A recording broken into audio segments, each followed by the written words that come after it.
Everyone. तो आज हम पढ़ेंगे SCERT आमोदिनी संस्कृत का द्वादशः पाठः वीरभट्ट कप्पू चौहानः।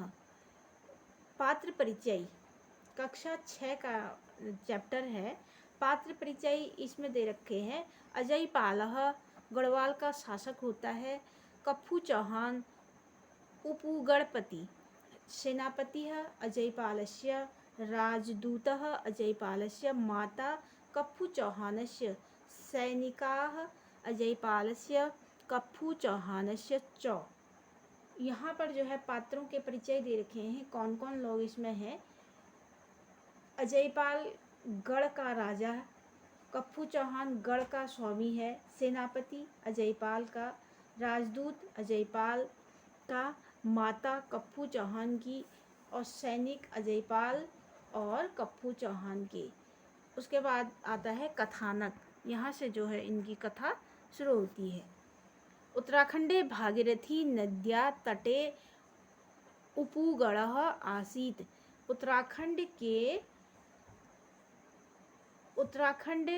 खंडे भागीरथी नद्या, उत्तराखंड में भागीरथी गंगा नदी के तट पर या किनारे एक गढ़ था। कप्पू चौहानः तस्य गणपति आसीत्। कप्पू चौहान वहाँ का गढ़ का स्वामी था। सः वीरः स्वाभिमानी च आसीत्। वह वीर और स्वाभिमानी था।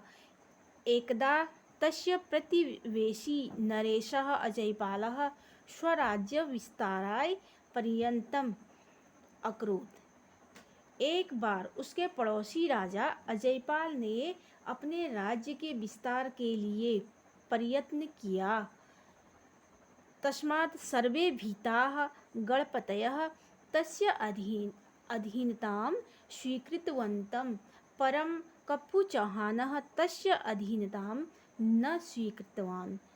उसके बाद राज्य के विस्तार के लिए प्रयत्न किया और किसने? अजयपाल ने। उससे डरे हुए सभी गढ़ स्वामियों ने उसकी अधीनता स्वीकार कर ली, लेकिन कप्पू चौहान ने उसकी अधीनता स्वीकार नहीं की। कप्पू चौहानः तस्य अधीनतां न स्वीकृतवान्। कप्पू चौहान ने उसकी अधीनता स्वीकार नहीं की। यहाँ पर जो है पहला दृश्य यहाँ से आता है।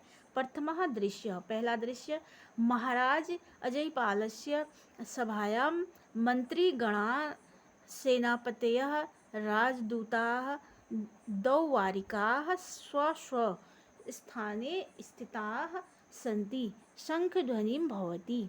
महाराज, दैवारिका मतलब द्वारपाल, स्व अपने अपने स्थानों पर जो है, मैं महाराज अजयपाल की सभा में सभी मंत्री सेनापति राजदूत और द्वारपाल अपने अपने स्व स्थाने स्थिता संधि, अपने अपने स्थान पर बैठे हैं। शंख ध्वनि भवति, शंख की ध्वनि होती है। पहला दृश्य जो है यहाँ से शुरू है। अजयपाल,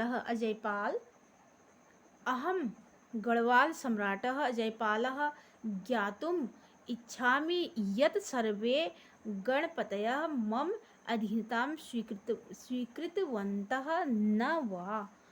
यहाँ पर जो है अजयपाल बोलता है कि मैं गढ़वाल सम्राट अजयपाल यह जानना चाहता हूँ कि सभी गढ़ों के स्वामियों ने मेरी अधीनता स्वीकार की या नहीं।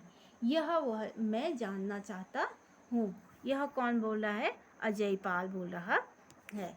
राजदूत बता रहा है। विजयताम महाराज सर्वे गणपतयः भवताम् अधीनतां स्वीकृतवन्तः, परं प्रतिवेशी उपगणपतिः कप्पू चौहानः भवताम् आज्ञाया अवहेलनं कृत्वा मरणम् इच्छति। राजदूत उनको अजयपाल को बताता है कि महाराज की जय हो, सभी गणों के स्वामियों ने आपकी अधीनता स्वीकार कर ली है। महाराज विजयता महाराज की जय हो, सर्वे गणपतयः, सभी गणों के स्वामियों ने आपकी अधीनता स्वीकार कर ली है।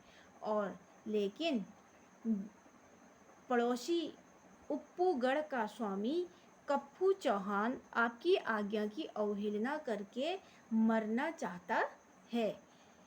वह किसी भी तरह आपकी अधीनता स्वीकार नहीं करना चाहता है। भवताम आज्ञा अवहेलनम कृत्वा मरणम इच्छति, वह आपकी आज्ञा की अवहेलना कर मरना चाहता है। अजयपालः सेनापते कप्पू चौहानस्य उप्पुगढ़ोपरि आक्रमणं कृत्वा जीवितं कप्पू चौहानं बंदी कृत्वा मम चरणयोः निपातयत्। तो यहाँ पर अजयपाल बोलता है कि सेनापति उप्पुगढ़ पर आक्रमण करके कप्पू चौहान को जो है बंदी बना करके मेरे पास या मेरे चरणों पर जीवित गिराओ, अर्थात मेरे पास ले आओ। यहाँ पर कौन बोल रहा है? सेनापति जो है राजदूत से बोल रहा है। उसके पश्चात अजयपाल राजदूत से बोल रहा है। उसके पश्चात सेनापति बोलता है, तथैव भविष्यति महाराजः, तथैव मतलब वैसा ही होगा महाराज, वैसा ही होगा।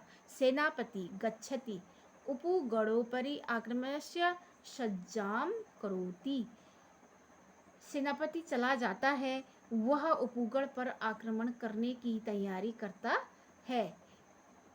तो यहाँ से दूसरा दृश्य शुरू होता है। द्वितीयः दृश्यः कप्पू चौहान अपि स्वगणस्य रक्षणाय सज्जां करोति, तथा च मातुः सम्मुखे युद्धवेशे उपस्थितः भवति, कोलाहलपूर्वकं रणघोषः भवति। उसके पश्चात दूसरा दृश्य शुरू होता है और कप्पू चौहान क्या कह रहा है? कप्पू चौहान भी अपने गढ़ की रक्षा के लिए तैयारी करता है। कप्पू चौहान अपि अपने स्वगणस्य रक्षणाय, अपने गढ़ की रक्षा के लिए सज्जाम करोति, रक्षा के लिए तैयारी करता है। मातु सम्मुखे युद्ध वेशे उपस्थितः भवति, माता के सामने युद्ध की वेशभूषा में उपस्थित होता है। भवति कोलाहलम पूर्वकम रणघोषम करोति, कोलाहल पूर्वक युद्ध की आवाज होती है। उसके पश्चात कप्पू चौहान माता उप्पुगढ़ो उपरि सैनिका आक्रमणं कुर्वन्ति, अहम उप्पुगढ़स्य रक्षणाय गच्छामि, माता आशीर्वादं देहि।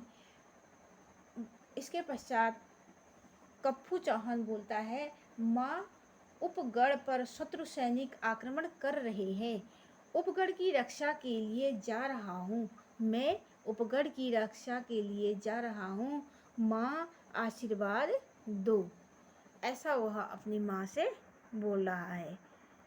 कप्पू चौहानस्य माता आयुष्मान भव पुत्रः उप्पुगढ़स्य रक्षणं कुरु, आयुष्मान भव। तो कप्पू चौहान की माता बोलती है कि हे पुत्र, दीर्घ आयु रहो, उप्पुगढ़ की रक्षा करो, वीरों की रक्षा करो, प्राण का मोह छोड़कर शत्रुओं को पराजित करो, युद्ध की ओर जाओ, प्राण मोहम त्यक्त्वा शत्रुन पराजयः युक्ति इच्छति, जो है प्राणों का मोह छोड़ करके शत्रुओं को पराजित करो, युद्ध की ओर जाओ। कप्पू चौहानः मातरं नमति तथा च जय घोषम कृत्वा गच्छति, कप्पू चौहान की माता को नमस्कार करता है और जय घोष करके चले जाता है। कप्पू चौहानः वंदे मातरम, वंदे उप्पुगढ़म, वंदे वीर धराम मातः तौ रक्षणाय अहम आगच्छामि। वंदे मातरम, माता को प्रणाम करके वंदे वीर धराम, वीरों की धरती को प्रणाम करके नमस्कार करके माँ तुम्हारी रक्षा के लिए मैं आ रहा हूँ, यह कह करके चलता है।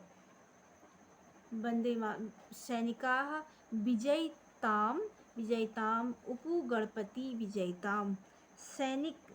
सैनिक बोलते हैं विजयिताम, विजयी हो विजयी हो विजयी हो, उपगढ़ के राजा की जय हो। यह जो है यहाँ पर पहला और दूसरा दृश्य आपका ख़त्म होता है। तीसरा दृश्य यहाँ से शुरू होता है। अब तृतीयः दृश्यः युद्धं भवति। कप्पू चौहानः शत्रुबन्धने बन्दी भवति। सैनिकाः तम् अजयपालस्य सम्मुखे आयन्ति। सेनापति महाराज, विजयिताम् एषः अभिमानी कप्पू चौहानः बन्दीकृतः भवतां सम्मुखे अस्ति। यहाँ पर तीसरा दृश्य शुरू होता है। फिर उसके पश्चात युद्ध होता है। कप्पू चौहान शत्रु के बंधन में बंदी होता है। सैनिक उसे अजयपाल के सामने लाते हैं। कप्पू चौहान जो है बंदी बन जाता है और उसको अजयपाल के सम्मुख लाया जाता है। महाराज विजयपाल, ऐसा अभिमानी कप्पू चौहानः बंदीकृतः भवतां सम्मुखे अस्ति। यह अभिमानी कप्पू चौहान जो है बंदी रूप में आपके सामने प्रकट है या आपके सामने है। अजयपालः कप्पू चौहान मम अधीनतां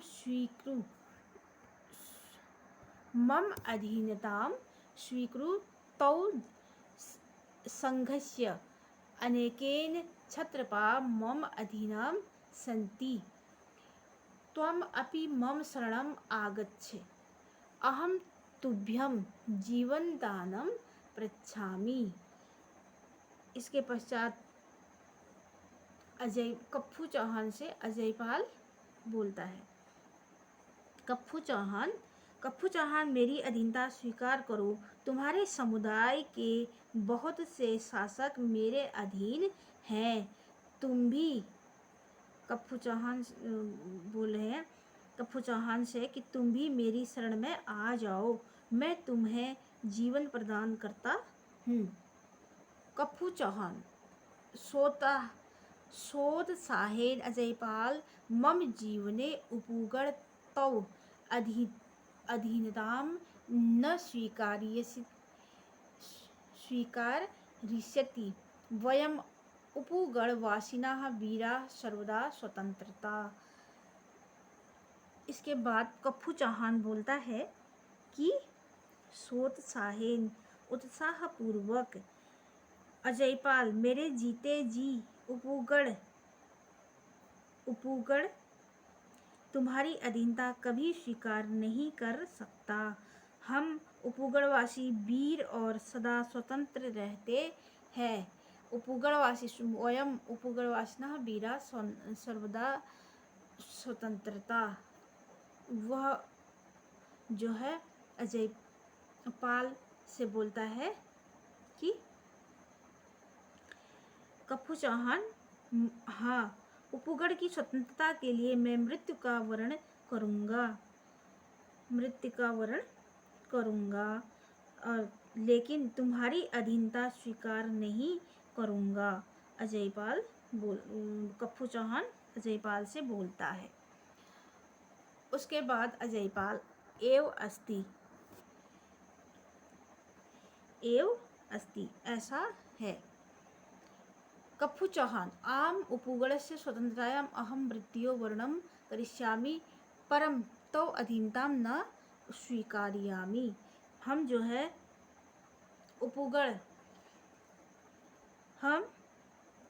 कप्पू चौहान उपगढ़ की स्वतंत्रता के लिए मैं मृत्यु का वर्ण करूँगा, लेकिन तुम्हारी अधीनता स्वीकार नहीं करूँगा, यह बोलता है। अजयपालः सक्रोधेन सेनापत्ये अस्य शिरोच्छेदं कुरु, अस्य शिरस्य मम चरणयोः पतेत्।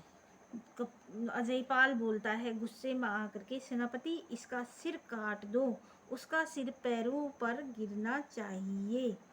यह जो है सेनापति अजयपाल सेनापति को आदेश देता है। सेनापति जैसी महाराज की आज्ञा, जैसी महाराज की आज्ञा बोलता है। उसके बाद अजयपाल सेनापति यथाज्ञा महाराज सैनिकः कप्पुचौहानः शिरोच्छेदनं करोति, तस्य शिरः गंगायां पतति तु अजयपालस्य चरणयोः।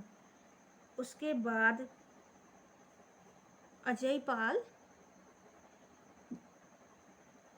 अजयपाल जो है सेनापति से बोलता है कि गुस्से से, सेनापति उसका सर काट दो, इसका सिर पैरों पर गिरना चाहिए। सेनापति बोलता है जैसी आज्ञा महाराज, जैसी आपकी आज्ञा हो। सेनापति कप्पू चौहान का सिर काटते हैं, उसका सिर गंगा में गिरता है, न कि उसके चरणों पर, न ही उसके चरणों पर गिरता है और अजयपाल के पैरों पर। अहो अस्य वीरभट्टस्य शिरः मम चरणयो न पतितः अपितु गंगाया पतितः। अजयपाल बोलता है कि इसका जो आश्चर्य से, अरे इस वीरभट्ट का सिर मेरे चरणों पर नहीं गिरा अपितु गंगा में गिरा। धन्य है यह वीर चला गया लेकिन वीरता नहीं गई। यह जो है अजयपाल बोल रहा है। धन्य ऐसा वीरवरः वीरगतः परम वीरता न गता। धन्य है इसकी वीरता, बंधन हो या मृत्यु हो, जय हो अथवा पराजय हो, वीर दोनों ही स्थानों पर समान होता है। वीरता का भाव ही वीरता है। तो यह पाठ जो है आप लोगों का यहाँ पर समाप्त होता है। उसके बाद इसके प्रश्न उत्तर हैं। अगर आप लोगों को प्रश्न उत्तर पूछने हैं तो आप मुझे कमेंट में लिखिए और प्रश्न उत्तरों को भी मैं बता दूंगी।